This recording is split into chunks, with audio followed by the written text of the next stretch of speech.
आप सभी भक्तजनों को छठ पूजा की हार्दिक शुभकामनाएं। दोस्तों, आज की वीडियो में मैं आपको कथा सुनाने वाली हूँ छठ महापर्व की। छठ महापर्व जो कि बिहार झारखंड का प्रसिद्ध पर्व है। इसके अलावा भी कुछ ऐसे स्थान हैं जहाँ पर कि ये पर्व मनाया जाता है, जैसे कि पश्चिम बंगाल या फिर पूर्वी उत्तर प्रदेश, और जहाँ कहीं भी बिहार झारखंड के लोग रहते हैं, चाहे वे विदेशों में ही क्यों न हो, वहां पर भी छठ महापर्व मनाया जाता है। छठ पूजा बहुत ही कठिन व्रतों में से एक है। तो आइए कथा सुनिए छठ पूजा में छठ व्रत की। छठ व्रत करने वाले व्रती को छठ व्रत कथा जरूर सुनना चाहिए। छठ माता की कथा सुनने से माता प्रसन्न होती हैं। आज मैं आपको छठी माई की 5 कथाएं सुनाने वाली हूँ। कथा पूरा सुनिएगा, क्योंकि पूरा कथा सुनने का ही पुण्य फल मिलता है, अन्यथा बीच में छोड़ने से पाप लगता है। और छठी माई के सच्चे भक्त हैं तो कमेंट बॉक्स में जय छठी माई जरूर लिखिए। वीडियो को लाइक कीजिए और चैनल को सब्सक्राइब कीजिए। एक बार प्रेम से बोलिए छठी माई की जय। तो प्रथम कहानी 5 भाइयों की बहन आंजुर की कहानी है। आइए सुनते हैं, बहुत ही रोचक कहानी है। इस कहानी के अनुसार एक परिवार में आंजुर नाम की एक नाजुक और प्यारी बहन थी। उसके 5 भाई थे। एक दिन वे सभी भाई कमाने के लिए दूर चले गए और अपनी बहन को अपनी पत्नियों के भरोसे छोड़ गए। भाइयों की गैर मौजूदगी में उसकी भाभियां उस पर अत्यधिक अत्याचार करती हैं, उसे भूखा रखती हैं और घरेलू कामों से उसे काफी परेशान करती हैं। धीरे धीरे समय बीतता गया और जब उसके भाई वापस लौटे तो उन्होंने देखा कि उनकी बहन आंजुर बहुत कमजोर और पीड़ित है। उन्होंने जब अपनी बहन के दुखों के बारे में जाना तो उन्होंने अपनी पत्नियों को दंडित किया। इस कहानी के माध्यम से व्रती भगवान सूर्य और छठी मैया से प्रार्थना करते हैं कि वे संसार की सभी माँ बहनों की रक्षा करें और उन्हें शक्ति प्रदान करें। बोलिए छठी मैया की जय। आइए दूसरी कहानी सुनते हैं। सास और बहू की कहानी है ये। यह कथा सास बहू के संबंध की है। इसमें एक सास अपने बहू को गन्ने के खेत में छठ पूजा के अवसर पर भेजती है और उसे एक घोंघे का माला और डंडा भी देती है ताकि वह खेत की रखवाली कर सके। जब बहू खेत में जाती है तो छठी मैया उसे वरदान स्वरूप भरपूर सोना प्रदान कर देती हैं। जब सास यह देखती है कि उसकी बहू को छठी मैया ने आशीर्वाद दिया है तो उसकी लालच जाग उठती है। वह स्वयं भी गन्ने के खेत में जाती है, लेकिन उसका मन पवित्र नहीं रहता। छठी मैया उसकी लालच और बुरे स्वभाव को देखकर उसे अपने प्रकोप से दंडित करती है। सास के शरीर में चरम पड़ जाते हैं और उसे ढेरों कष्ट भी सहना पड़ता है। इस कथा से यह संदेश मिलता है कि छठी मैया उन्हीं को आशीर्वाद देती है जिनका मन शुद्ध और पवित्र होता है। अब आइए सुनते हैं पौराणिक शास्त्रों में देवी द्रौपदी द्वारा किए गए छठ माता की कहानी। मान्यता है कि जब पांडव जुए में अपना सारा राजपाट हार गए तब द्रौपदी ने छठ का व्रत रखा था। द्रौपदी के व्रत के फल से पांडवों को अपना राजपाट वापस मिल गया था। इसी तरह छठ का व्रत करने से लोगों के घरों में समृद्धि और सुख आता है। गीता का पति मदन बांस की टोकरी, सूप और दौरा बनाने का काम करता था, पर एक हादसे में वह दोनों पैरों से अपाहिज हो गया। इसलिए गीता के ऊपर ही घर और बाहर के काम की जिम्मेदारी आ गई। छठ पूजा के दिन नजदीक आ रहे थे। गीता बड़ी मेहनत से दिन रात एक करके बांस के सूप और दौरा तैयार कर रही थी। गीता अपने बेटा से बोली कि राजू बेटा, मैं सामान बेचने जा रहा हूँ, तू कहीं खेलने मत चले जाना। तेरे बाबा को किसी चीज की जरूरत होगी तो परेशान होंगे। उसका बेटा बोला कि माँ, तुम काम पर जाओ, मैं बाबा का ध्यान रखूंगा। गीता सामान बेचने बाजार चली जाती है।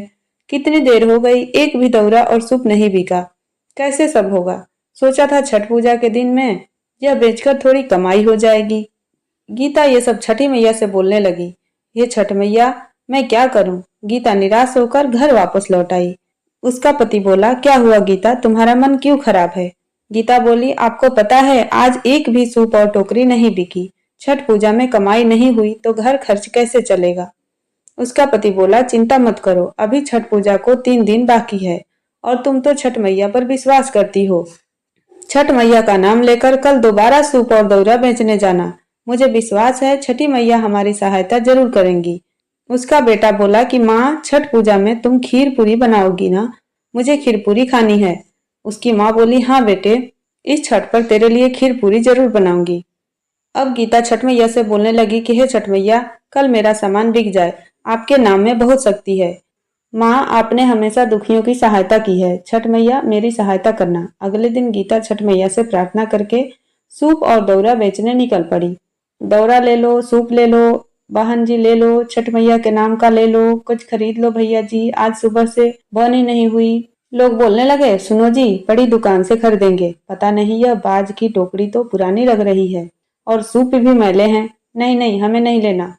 गीता बोली कि ले लो भैया, सूप ले लो, बांस की टोकरी ले लो, सब लोग बड़े बाजारों से खरीद रहे हैं, क्या करूं छठी मैया, मेरी मदद करो। गीता निराश होकर घर वापस आ जाती है। उसका बेटा बोलता है कि माँ भूख लगी है, अच्छा हुआ तुम आ गई। माँ बोली, रुक मैं तेरे लिए कुछ खाने को बनाती हूँ, डिब्बे में तो थोड़े से चावल ही रखे हैं, यही उबाल देती हूँ। गीता बिल्कुल चुपचाप और उदास थी। वो थोड़े से चावल उबालकर राजू और मदन को देती है। मदन भी उसके चेहरे की परेशानी देख रहा था। छठ मैया, आप तो बहुत दयालु हो, मुझे हमेशा यही विश्वास रहता है कि आप हम गरीबों की जरूर सुनोगी, पर अगर कल भी मेरी कमाई नहीं हुई तो मुझ गरीब की छठ पूजा का क्या होगा और कैसे खीर पूरी और ठेकुआ भोग लगेगा। माँ, मेरी मदद करो। गीता का मन परेशान था। मदन अभी सो रहा था। वो सुबह सुबह उठकर घर से निकल गई और बाजार पहुंच गई। सूप ले लो, दौरा ले लो, टोकरी और सूप ले लो। बैठे बैठे गीता को शाम हो जाती है, पर न जाने लोग उसकी ओर देखते और मुंह फेर कर सामान अच्छी दुकानों से खरीदने लगते हैं। शायद गरीब गीता के फटे हाल कपड़े और मैली चप्पल देखकर ही लोग उससे कुछ भी नहीं खरीद रहे थे। गीता सोचती है कि मैं घर जाकर क्या बनाऊंगी, क्या खिलाऊंगी। हे छठ मैया, आप कहाँ हो? मैया मेरी मदद करो। रोते रोते परेशान हालत में गीता रोने लगी। उसका छठ का व्रत था और वह भूखी प्यासी रोते हुए बेहोश हो गई। नारायण नारायण, देवी छठी, यह आपकी कैसी लीला है? माँ, आपकी भक्त गीता ने आपका छठ पूजा का व्रत रखा है, वो भूखी प्यासी धरती पर बेहोश पड़ी है। नारद मुनि ऐसा बोलने लगे। तब नारद मुनि से छठ मैया बोली कि मैं अपने भक्तों के विश्वास को कभी भी डगमगाने नहीं दूंगी। मेरा छठा रूप इस प्रकृति और भक्तों के कल्याण के लिए ही हुआ है। जो कोई भक्त प्रेम और श्रद्धा से मुझे याद करेगा, मेरा आशीर्वाद सदैव उसके साथ रहेगा।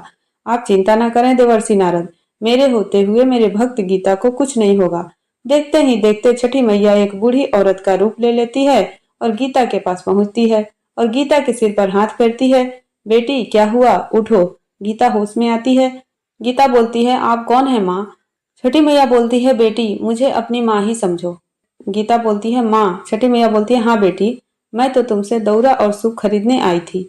हमारे घर परिवार में सभी बहू बेटियों ने छठ का व्रत रखा है, इसलिए छठ पूजा का सामान खरीदना था। मुझे 20 सूप और 20 दौरा दे दो।